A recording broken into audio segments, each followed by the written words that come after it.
Abra a tua Bíblia no livro dos Salmos, Salmo 132. Diz assim a palavra de Deus: Lembra-te, Senhor, a favor de Davi, de todas as suas provações, de como jurou ao Senhor e fez votos ao poderoso de Jacó. Não entrarei na tenda em que moro, nem subirei ao leito em que repouso. Não darei sono aos meus olhos, nem repouso às minhas pálpebras, até que eu encontre lugar para o Senhor, morada para o poderoso de Jacó. Ouvimos dizer que a arca se achava em Efrata e a encontramos no campo de Jaar. Entremos na sua morada, adoremos ante o estrado dos seus pés. Levanta-te, Senhor, entra no lugar do teu repouso, tu e a arca de tua fortaleza. Vistam-se de justiça os teus sacerdotes e exultem os teus fiéis.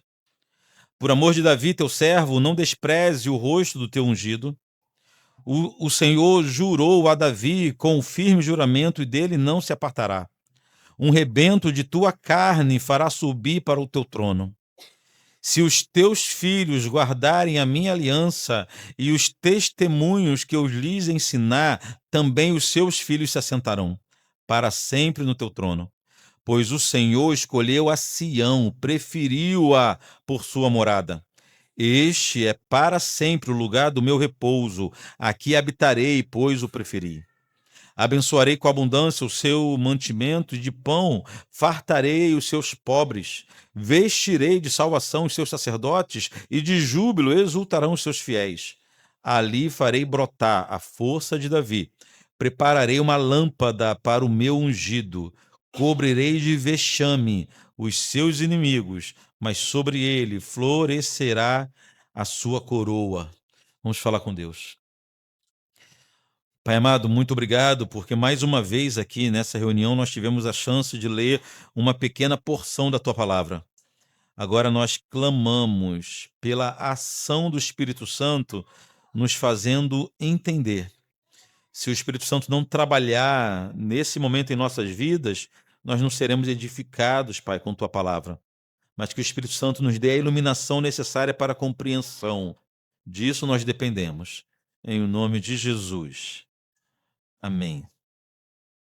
Ao longo dessa série, temos insistentemente falado sobre a necessidade de depositarmos em Deus a nossa esperança.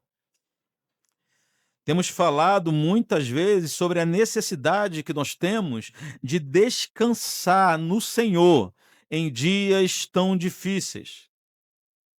Nós temos falado muito sobre essa marca que um cristão precisa ter em sua caminhada, que é de confiar em Deus sempre. Ter esperança em Deus sempre, o tempo todo. Porém, queridos, algumas perguntas surgem nessas horas. Sempre que você me ouve fazer essas afirmações ao longo dessa série, você deve ter levantado alguns questionamentos, como, por exemplo, como podemos descansar em dias de tanta luta e sofrimento?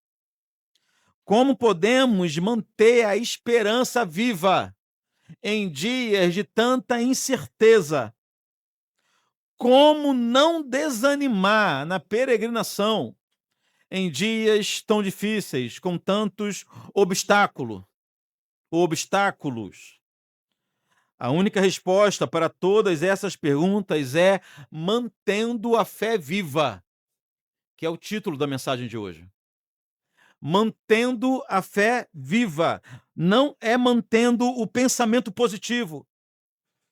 Algumas pessoas confundem fé com pensamento positivo. Normalmente, a implicância que eu tenho com filmes evangélicos americanos é que normalmente eles confundem fé com pensamento positivo. Basta crer, você tem que crer, você tem que ter fé. Ninguém explica o que é fé. E o tempo todo está ensinando que você tem que ter fé, você tem que ter fé. Fé em quê? Fé em quem? Fé onde? Que tipo de fé?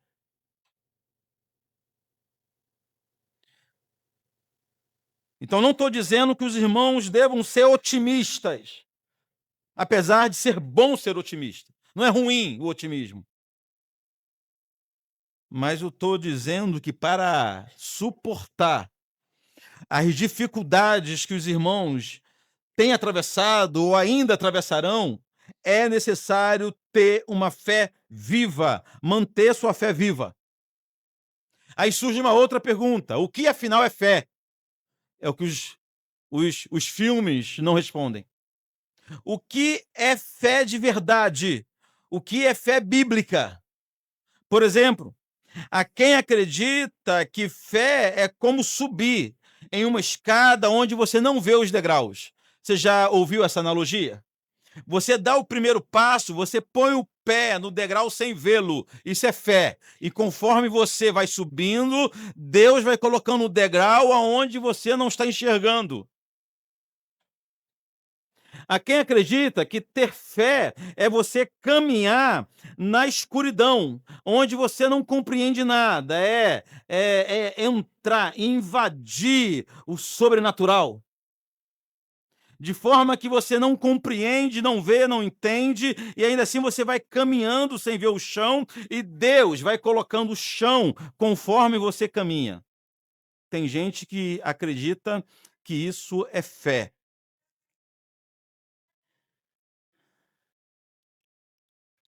Isso não é fé, pelo menos não fé bíblica.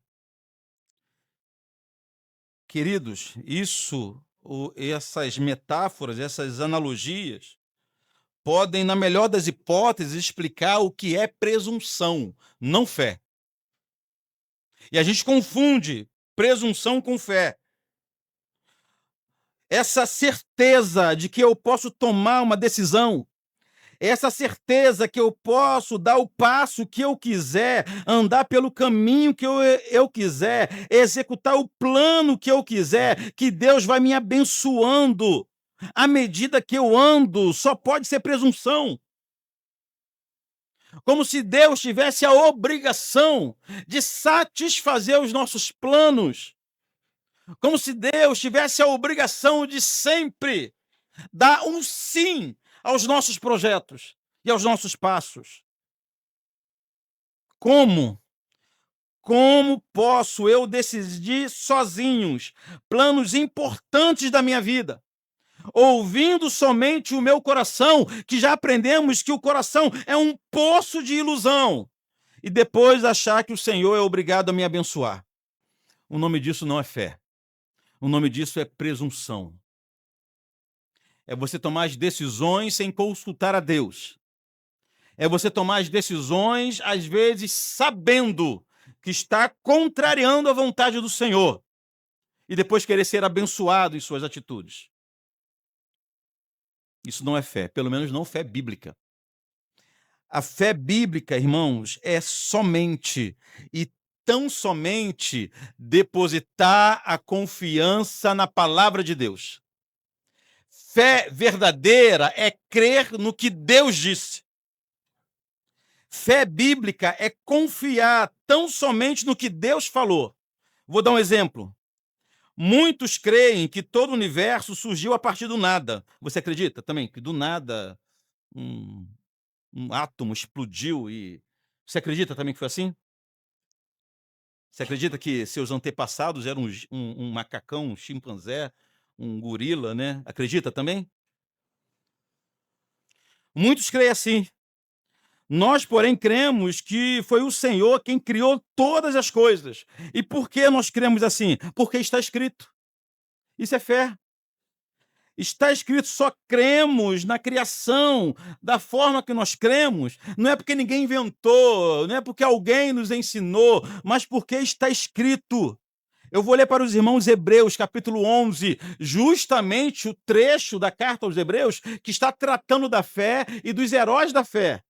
Hebreus 11, versículo 3 diz assim, ó: pela fé, entendemos que foi o universo formado pela palavra de Deus, de maneira que o visível veio a existir das coisas que não aparecem.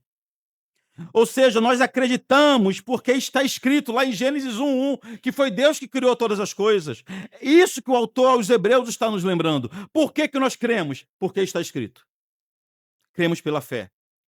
Da mesma forma que é pela fé na palavra de Deus que temos a certeza do passado, também é por essa mesma fé que confiamos que o Senhor cuida de nossa história hoje, no presente. E também por essa mesma fé que confiamos que cada um dos planos de Deus se cumprirão no futuro.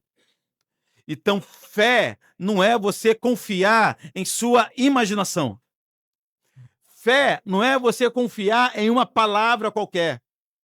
Fé não é você confiar em alguém que apareceu do nada. Ele trouxe uma profecia, uma revelação extra-bíblica que, às vezes, contraria a palavra de Deus. Isso não é fé. Pode ser tolice, pode ser presunção, pode ser muitas outras coisas. O escritor aos Hebreus, nesse mesmo trecho do capítulo 11 de Hebreus, ele cita Noé, Abraão, Moisés. Ele cita o povo de Israel destruindo as muralhas de Jericó como exemplos de fé verdadeira. E por que esses homens, esse povo está nessa galeria de heróis da fé? Não é porque eles tiveram uma sensação no coração, não é porque eles tiveram uma visão somente, mas é porque todos eles sem exceção, ouviram a voz de Deus e confiaram na voz de Deus. Por exemplo, o pai Abraão não teve uma sensação no coração e resolveu sair de sua terra e sua parentela. Foi isso? Não. Ele ouviu a voz de Deus. Saia da sua terra, da sua parentela. E sem perspectiva nenhuma, sem garantia alguma, ele confiou na voz de Deus. Josué não teve um sonho que ele estava destruindo as muralhas de Jericó. Não foi. Deus falou com ele e ele confiou na voz de Deus e agiu exatamente da forma que Deus ordenou. Todos eles confiaram em Deus. Confiaram na palavra do Senhor. Isso é fé. Se está escrito, nós acreditamos. Se foi Deus quem disse, nós acreditamos. Nós temos uma vantagem, porque nós acreditamos num aqueles pilares, né, da Reforma Protestante, chamada somente as Escrituras. Nós não acreditamos em novas revelações, nós não acreditamos em novas manifestações, porque a Escritura, a palavra de Deus, já nos basta. A palavra de Deus nos basta e não nos deixam confundidos. Queridos, na palavra há resposta para tudo. Tem gente que acredita que a palavra é suficiente para as questões gerais, relativas à salvação. Nós acreditamos que a palavra do Senhor é suficiente para dar resposta a cada passo de tua vida, em cada respirar da tua história. Não é difícil nós entendermos a vontade de Deus revelada nas Sagradas Escrituras. Nós que muitas das vezes preferimos dar ouvido ao nosso coração. Mas a palavra de Deus é clara. Deus fala conosco. E quando nós depositamos essa fé em Deus, é nesse sentido. Acreditar no que Deus disse. Acreditar no que o Senhor falou. Acreditar nas palavras de Deus. Isso é fé verdadeira. O problema é que mesmo essa fé verdadeira pode ser abalada. Homens e mulheres de Deus, de vez em quando, podem sofrer com o enfraquecimento da fé. Por isso, precisam, de vez em quando, alimentar, fortalecer, reaquecer a própria fé em Deus. Eu já disse aqui, já contei para os irmãos, uma vez eu estava assistindo um documentário, uma reportagem de um religioso que estava se aposentando, estava sendo jubilado. Depois de 50 anos de ministério, alguém perguntou para ele, mas nesses 50 anos de ministério, o senhor nunca teve dúvida? E ele imediatamente respondeu, nunca. Nunca duvidei. Eu pensei, esse homem é melhor do que João Batista. É melhor do que Paulo. É melhor que Pedro. Não existe homem de Deus na história que não tenha tido dúvida em algum momento.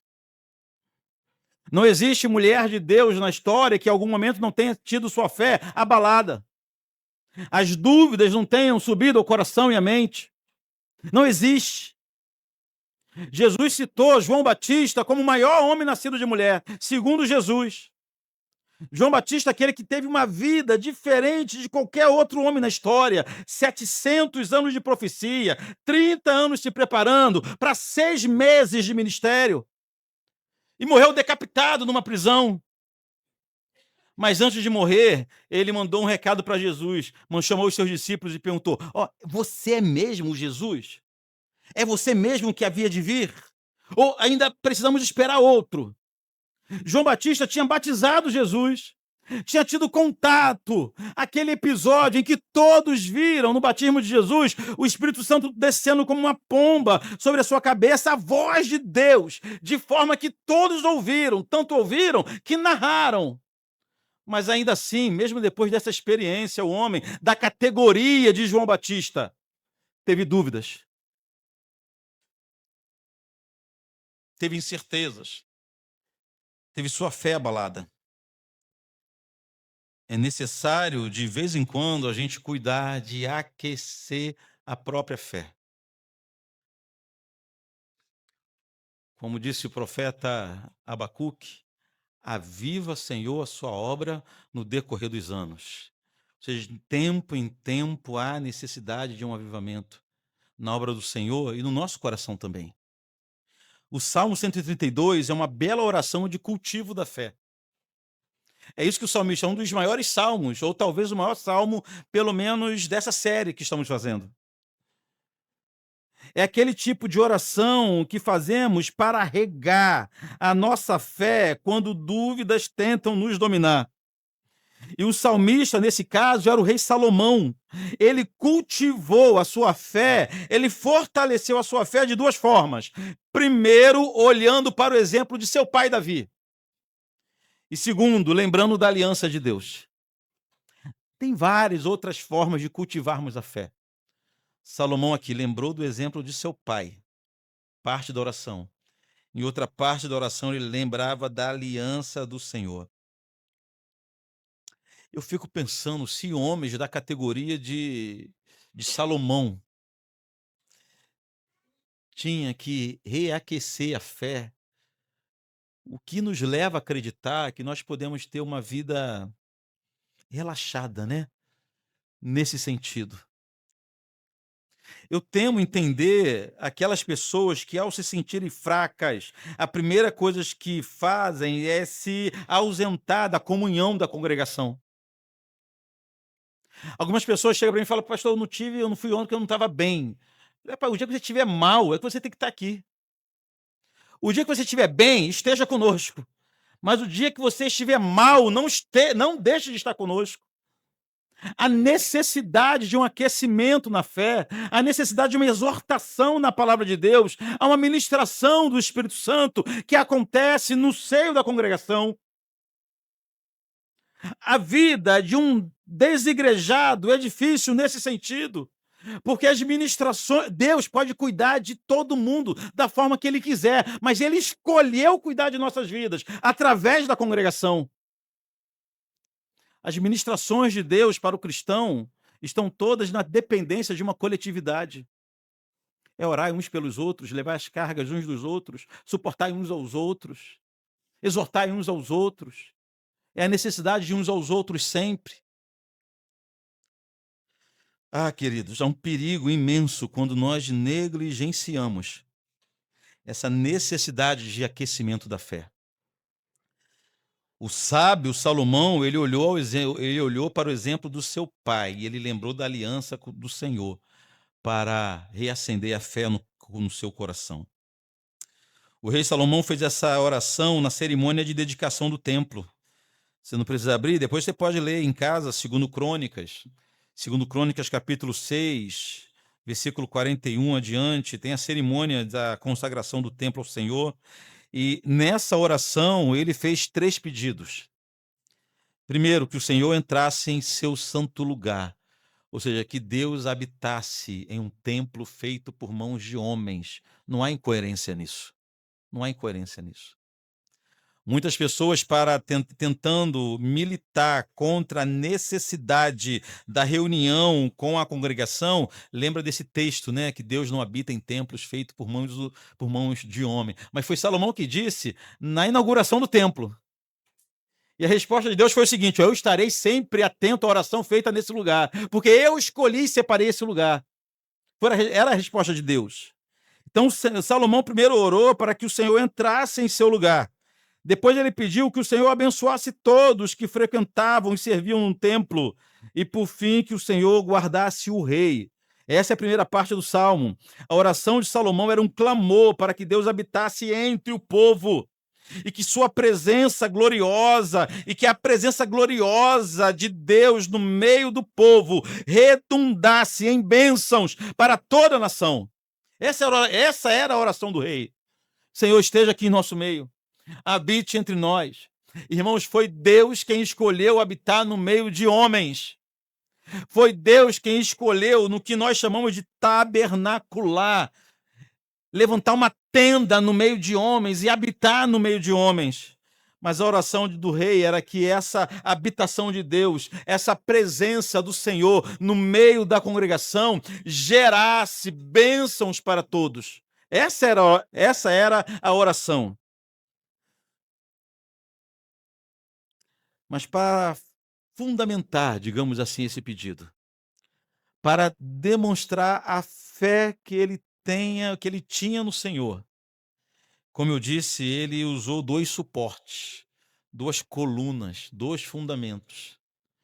Primeiro, ele lembrou da devoção de seu pai, Davi.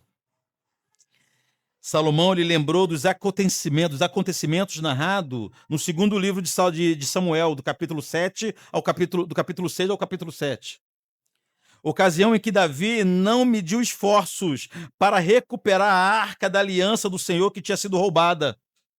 O rei Davi ficou tão feliz quando recuperou a arca que ele dançou alegremente quando a arca entrou em Jerusalém. Davi resolveu, preste atenção, o rei Davi, naquela ocasião, ele resolveu que ele não poderia repousar tranquilamente enquanto a arca do Senhor não tivesse um lugar digno. Foi então que ele decidiu construir um lugar para a Arca da Aliança.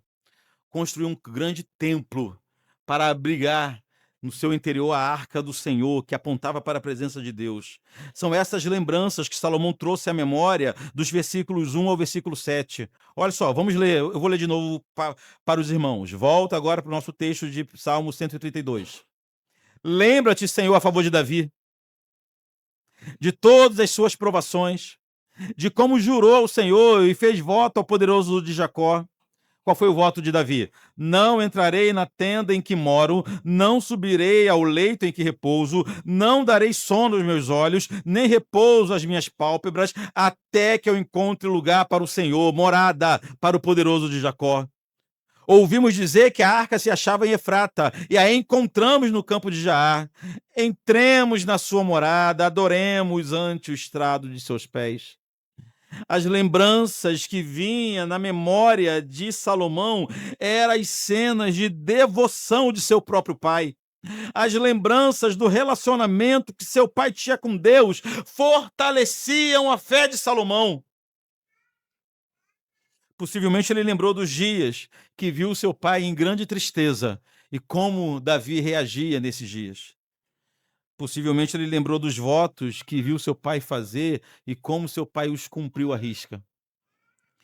Ele lembrou da disposição de seu pai em pôr as coisas de Deus acima dos próprios interesses. Salomão lembrou de como seu pai assumia prejuízos. Preste atenção. Ele lembrou de como seu pai assumia prejuízos e abria mão do conforto em benefício da obra de Deus. Ele lembrou de como seu pai amava a presença de Deus. Ele lembrou de como seu pai amava cultuar o Senhor. Olha que maravilha. Na hora que a fé poderia ser enfraquecida, Salomão fortaleceu a sua fé, lembrando da devoção de seu pai. Resumindo esse ponto, em sua oração, Salomão lembrou da espiritualidade de seu pai Davi. Vejam agora a importância que os pais têm na formação espiritual de seus filhos. Veja bem. Mas seguindo, do versículo 11 ao 18, Salomão fortaleceu sua fé, agora lembrando da aliança. A aliança que Deus tinha com seu pai. O versículo 11. O Senhor jurou a Davi com firme juramento e dele não se apartará. Um rebento da tua carne farei subir para o teu trono. Ou seja, o Senhor prometeu a Davi que seus descendentes estariam reinando no trono de Jerusalém. Nesse ponto de sua oração, Salomão estava lembrando da aliança que o Senhor fez com Davi em 2 Samuel, capítulo 7. Quando o Senhor aprovou o plano de Davi em erguer um templo. Salomão lembrava que quando o Senhor fez aliança com Davi, ele prometeu que os descendentes de Davi sempre estariam no trono de Israel, mas com uma condição: se fossem obedientes. Lembra que no início do culto eu falei que há promessas de Deus que são incondicionais. As promessas relativas à nossa salvação, por exemplo. Agora, bens temporais normalmente são promessas condicionais. Então, somente se enquanto os descendentes de Davi fossem fiéis aos termos da aliança, eles reinariam em Jerusalém. Versículo 12. Se os teus filhos, olha o se aí, se os teus filhos guardarem a minha aliança e o testemunho que eu lhes ensinar, também os seus filhos se assentarão para sempre no teu trono. Salomão, queridos, seguiu lembrando que a aliança do Senhor com seu povo também falava de um lugar físico de adoração. Versículo 13 e 14. Pois o Senhor escolheu a Sião, preferiu-a por sua morada. Disse o Senhor assim no versículo 14. Este é para sempre o lugar do meu repouso. Aqui habitarei, pois o preferi. É o Senhor tendo preferência por um lugar físico. Irmãos. Nesse ponto, o Deus de toda a terra, aquele Deus que o Salmo 24 diz que a ele pertence a terra e tudo que nela se contém, esse mesmo Deus diz que Sião era o lugar preferido para a sua habitação. Que visão maravilhosa! O Deus que sua glória enche a terra, escolhendo um lugar físico aqui nesse chão para habitar com os homens. Esse é o panorama do Salmo 132. Um salmo longo, que não dá para a gente ver versículo por versículo, mas nele nós encontramos uma oração, um pedido, fundamentado em dois grandes fundamentos: as lembranças de devoção de seu pai e o conhecimento da aliança com Deus.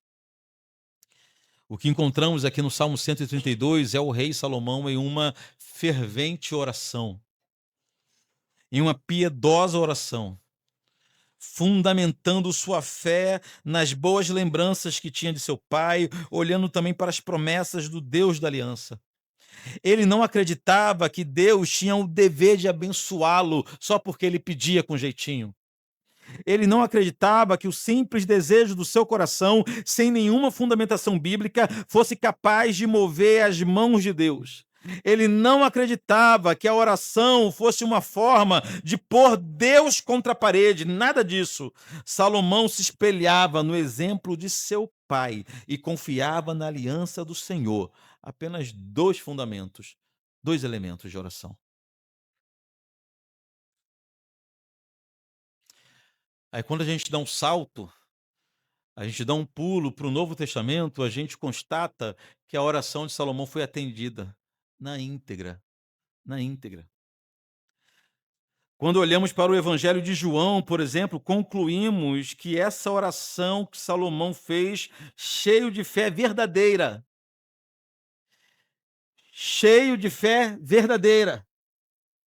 foi atendida pelo Senhor. Salomão orava para que o Senhor entrasse em seu lugar, em sua habitação, correto? No versículo 8, levanta-te, Senhor, entra no lugar do teu repouso. O Senhor passou a manifestar sua glória ali, naquele templo em Jerusalém. Israelitas de todos os cantos peregrinavam ao templo para adoração, pois o Deus de Israel escolheu habitar no meio do seu povo. Inclusive, nós já aprendemos que essa série de salmos eram cantadas enquanto os israelitas caminhavam para Jerusalém. Mas, irmãos, preste atenção. O profeta Malaquias, muito tempo depois de Salomão, falou de uma visita física, em carne e osso, de Deus no templo. Salomão falava da glória do Senhor, invisível, que habitaria naquele lugar. Mas Malaquias falou de uma visita física. Eu vou ler para os irmãos Malaquias, capítulo 3, versículo 1, diz assim: Eis que eu envio o meu mensageiro. Aqui é uma referência a João Batista.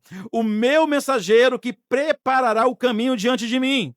De repente, virá o seu templo, o Senhor, a quem vós buscais, o anjo da aliança, a quem vós desejais. Eis que ele vem, diz o Senhor dos exércitos.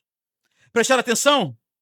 Depois dele enviar o mensageiro, de repente virá ao seu templo o Senhor.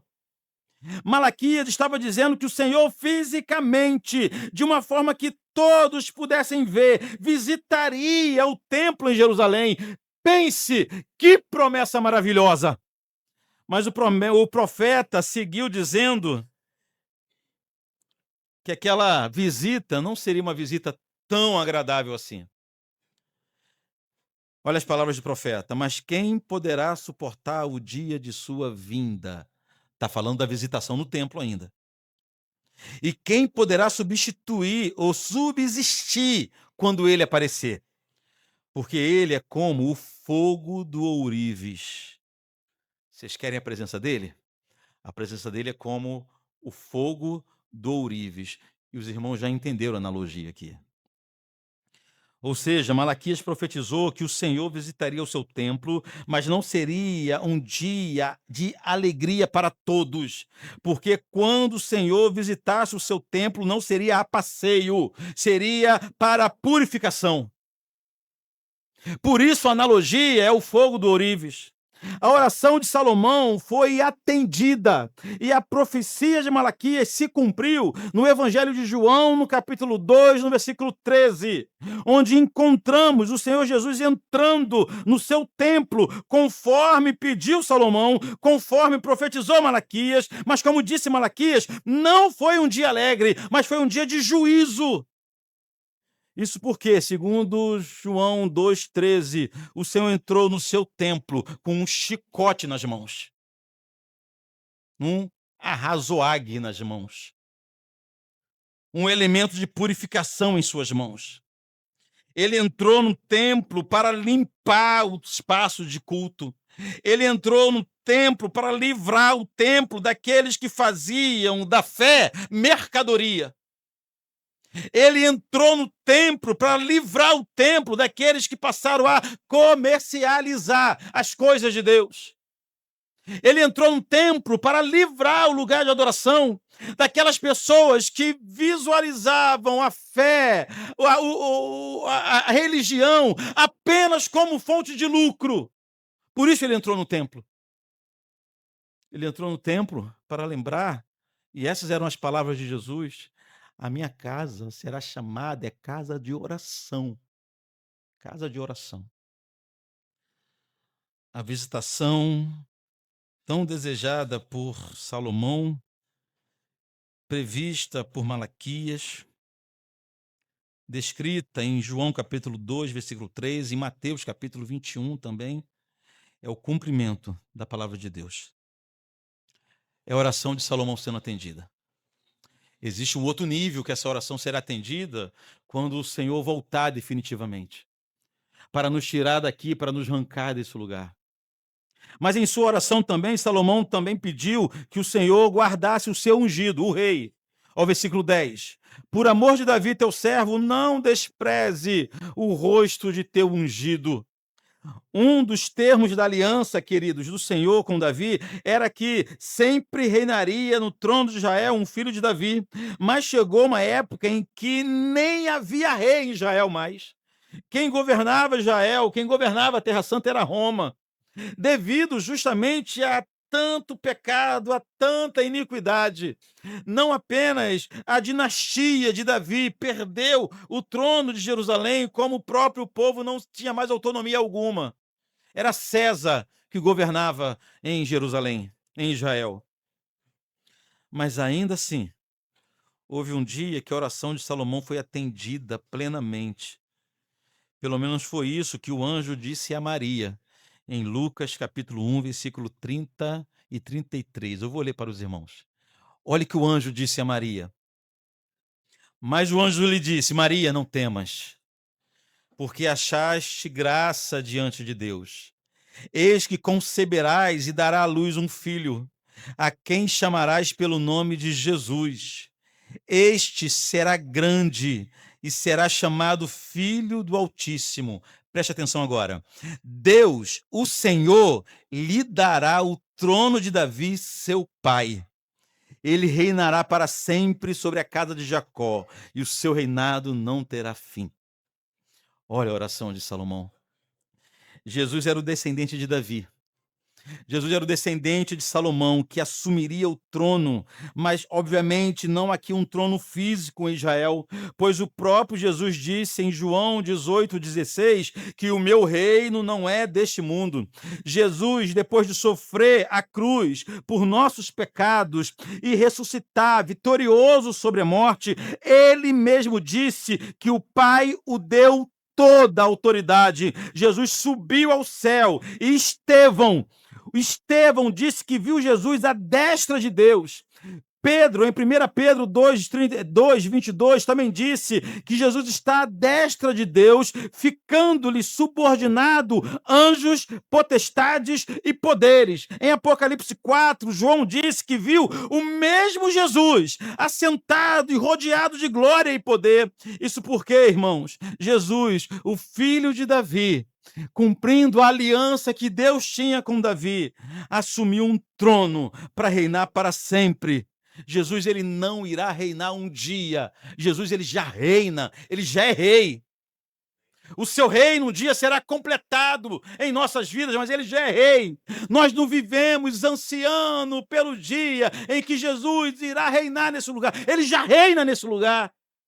Sob suas mãos estão todas as coisas, toda a autoridade lhe foi dada. Vejam se isso não é suficiente para nos trazer paz e segurança em dias tão difíceis. Nada está descontrolado. A história não segue um rumo natural, fora do controle. A história segue o rumo em que o regente da história ordena, permite. A Escritura nos garante que o reinado desse filho de Davi jamais terá fim. Os pedidos feitos por Salomão, naquela oração baseada em uma fé verdadeira, foram atendidos amplamente, completamente.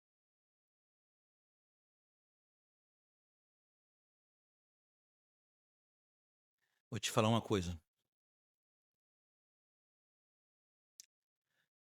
Não há nenhuma possibilidade de uma oração genuína bíblica feita por alguém que ama a Deus de verdade não ser atendida.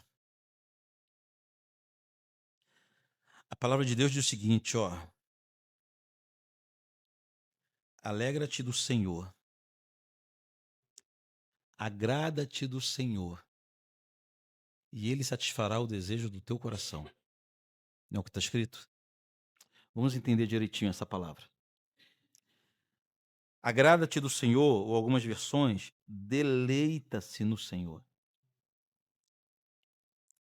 Essa pessoa que se deleita em Deus, essa pessoa que se agrada de Deus, é aquele tipo de gente que não tem outra satisfação na vida senão fazer a vontade de Deus. A pessoa, o cristão que se deleita no Senhor, não consegue fazer outro tipo de orações, senão aquelas que exaltam, ou aqueles pedidos que exaltam o Senhor em primeiro lugar. Tiago nos deixou bem claro de que nossas orações não são atendidas porque nós pedimos errado. Pedimos para satisfazer nossos interesses. Nossas orações são cheias de segundas intenções, cheias de interesse apenas de autossatisfação. Mas a partir do momento em que a nossa vida for para a glória de Deus, e o que eu peço ao Senhor é para a glória dele, é para a exaltação dele, em que o meu deleite, a minha alegria, a minha satisfação está em ver o nome do Senhor ser glorificado, em ver mais pessoas conhecendo o nome do nosso Deus. A partir do momento que o Senhor e a sua glória passa a ter a primazia em minha vida, eu nem consigo mais fazer orações levianas, orações estranhas, senão os meus pedidos serão todos para a glória de Deus, para a exaltação do Senhor, colocando a vontade do Senhor em primeiro lugar. Lembra da oração de Jesus no Getsêmani? Se for possível, passa de mim esse cálice, mas seja feita a tua vontade, porque a alegria do Senhor não era em fugir do que estava por vir, a alegria de Jesus era fazer a vontade do Pai. Irmãos, é impressionante como gente caminhada de fé como a gente precisa ainda crescer em algumas áreas de nossa espiritualidade. Uma delas é a nossa oração. Nossas orações, às vezes, devem nos corar de vergonha.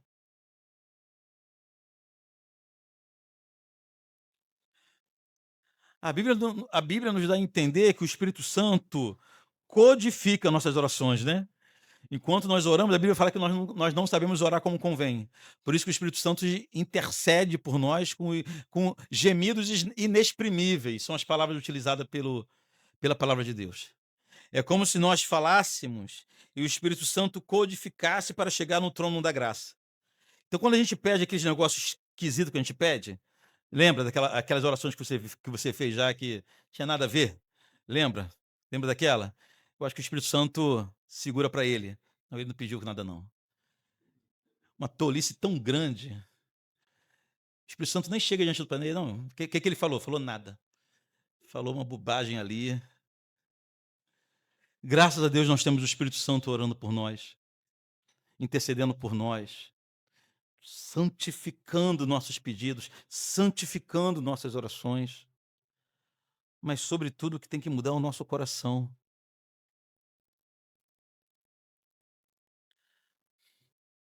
A maioria de nossas tristezas, a maioria de nossas ansiedades são frutos de perspectivas erradas, de objetivos errados de vida. A pergunta que você deve fazer saindo daqui hoje é: o que Deus tem para mim? O que Deus separou? Qual é a vontade de Deus? Como eu posso glorificar mais o Senhor? Como que em minha vida o nome do Senhor será mais exaltado e não menos? Quando a gente considera a palavra de Deus, a vontade do Senhor, fica muito fácil nós tomarmos decisões. Normalmente as nossas grandes dúvidas está entre um pecado e a vontade de Deus. Entre caminhar numa trajetória de pecado e estar na presença do Senhor. Em nos associar com quem nos afasta de Deus, com quem diminui a nossa intensidade, a nossa espiritualidade, a nossa intimidade com o Senhor. Não é tão difícil tomarmos nossas grandes decisões. Mas a pergunta é se nós queremos, de fato, se nosso grande deleite é o Senhor. Eu quero terminar essa mensagem com algumas aplicações.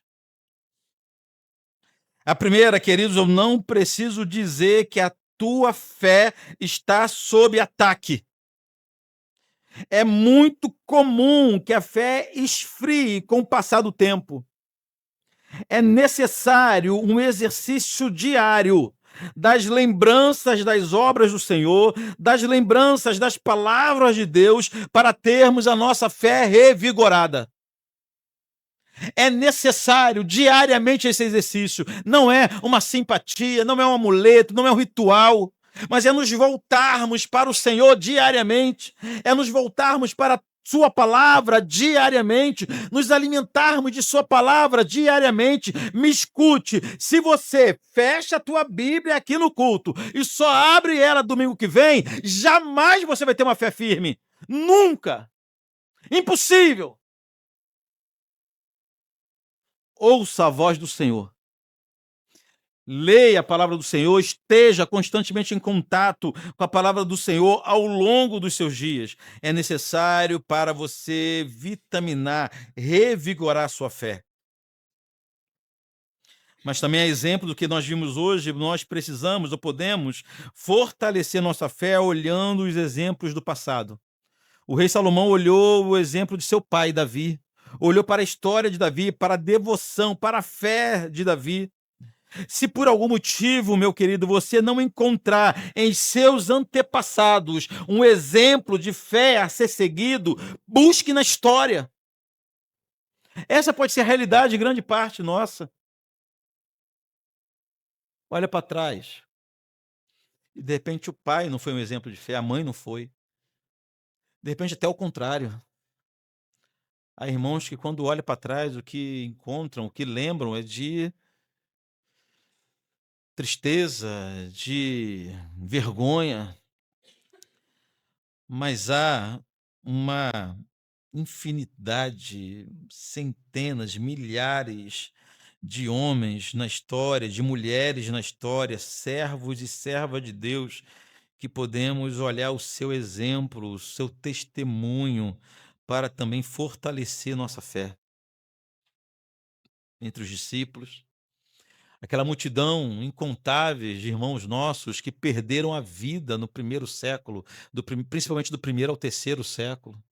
Não sabemos quantos irmãos pagaram com o próprio sangue. Olha o exemplo de fé que nós temos. Homens que participaram do movimento de reforma protestante, os pais da igreja, missionários que entregaram a vida. A Bíblia diz que nós somos rodeados por uma nuvem de testemunha. Testemunha, originalmente, é mártires. Não é observadores, não. São mártires. A ideia aqui é que todos aqueles que já derramaram o sangue pelo evangelho estão agora na expectativa da tua vida. Estão clamando, naquela expectativa de você vencer também como ele venceu. Estamos rodeados por uma nuvem de mártires, homens e mulheres que a gente pode olhar para a história deles como exemplo de fé também a ser seguido. Mas não precisamos olhar somente para a história, nós podemos encontrar em nosso convívio, em nosso meio, pessoas com testemunho de fé viva em Jesus. E fé viva, novamente, não é aquela pessoa que nunca teve dúvidas, não. Pelo contrário, são homens e mulheres que estão aqui entre nós, mas com experiência vivida, com experiência com Deus, que pode nos ajudar nesse fortalecimento. Eu já disse aos irmãos em uma oportunidade que não há necessidade nenhuma de nós procurarmos influências aí pelo mundo para pautar a nossa vida. Nós temos grandes influenciadores aqui em nosso convívio.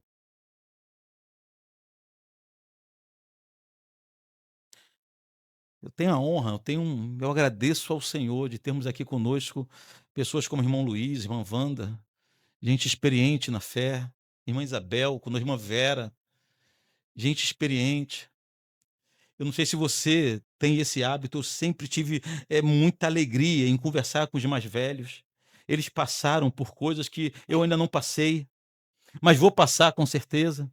Eles conseguem enxergar a história por um ângulo que eu ainda não consigo. Eu acho muito estranho quando desprezam os mais velhos, ou então uma igreja onde é composta somente por jovens, por exemplo. Quem é que exorta? Quem é que ensina? Quem aconselha um povo desse? Ah, queridos, use e abuse desses conselheiros que nós temos, homens e mulheres experientes que temos aqui conosco. Mas também devemos nos comprometer, à luz da mensagem de hoje, a deixar marcas que serão seguidas por nossos filhos. Ainda que você não tenha um grande exemplo para seguir, você pode ser um grande exemplo a ser seguido. E eu não estou falando de novo de exemplo de perfeição, não, mas de fé, de devoção. Nossos filhos precisam olhar para a nossa história e, ao olhar para a nossa história, lembrar dos momentos que nós passamos por uma tribulação e como reagimos, que nós passamos por uma perda e como reagimos, que nós fomos afrontados e como reagimos. Irmãos, de tudo que temos para deixar para os nossos filhos, o principal é esse, um legado de espiritualidade e fé. Se preocupe com isso.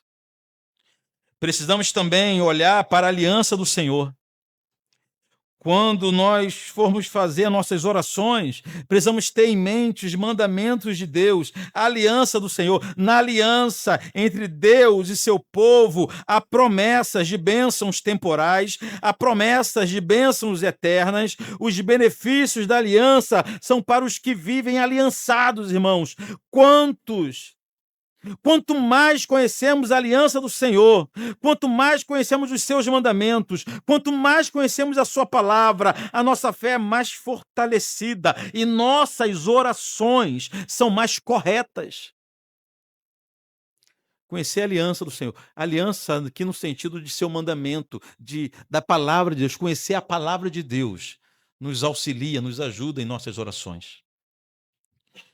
Fazer orações mais corretas, sinceras, mas oração sincera não basta. Nossas orações precisam ser bíblicas, convergirem com a vontade de Deus.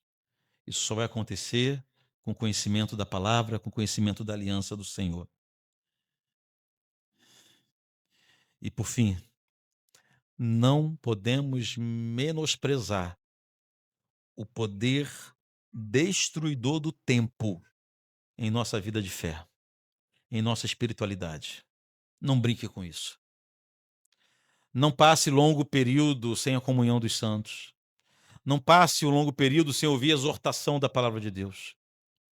Não permita que você se ausentar por um tempo muito longo. Você precisa nós precisamos sempre nos reunirmos um momento como esse para aquecer a nossa fé, para ajudarmos uns aos outros, para levar as cargas uns dos outros, para dividir nossas dificuldades, mas também para dividir nossas vitórias. Se há algo que se há algo que tem um potencial para evitar o desespero, é a comunhão. É a comunhão. Pastor, mas tem igreja estranha por aí, tem igreja esquisita, tem de tudo. Tem de tudo, mas procure então um povo saudável, assuma compromisso, batize-se nas águas, esteja em comunhão com o povo do Senhor para você receber o seu alimento também. Vamos orar? Pessoal da música, por favor. Pai querido, nessa nossa oração nós queremos começar queremos começar confessando que a nossa fé é falha demais, é fraca demais. Nós não conseguimos contar o número de vezes em que nós duvidamos, em que nós não temos certeza, em que nós chegamos ao ponto de nos desesperar. Por algum motivo, Senhor, a fé de muitos de nós não tem evoluído, não tem crescido, não tem tomado substância por algum motivo, Pai, por algum motivo. Pai querido, mas é hoje aqui, mesmo com nossa fé falha, mesmo com uma fé mergulhada também em dúvidas, em incertezas, é assim que nós chegamos em Tua presença, Deus. É assim que nós chegamos em Tua presença, na esperança de que o Senhor pode, nesse momento, através do Espírito Santo, aplicar a palavra que aprendemos hoje aqui em nossas vidas e em nosso coração. Desejamos nos amadurecer como cristãos. Desejamos amadurecimento como servos de Deus. Estamos cansados de sermos vencidos, de chegarmos ao ponto de desespero, Pai, por falta de convicções firmes no Senhor. Essas convicções que só virão a partir de uma obra poderosa do Espírito Santo. Por isso clamamos, não nos faça sair daqui sem esse toque poderoso do Espírito Santo, nos fazendo entender a mensagem que foi pregada, aplicando-a em nossa mente, coração e nossa vida, Pai. Nós oramos, Senhor, crendo somente em Ti, crendo somente no Senhor.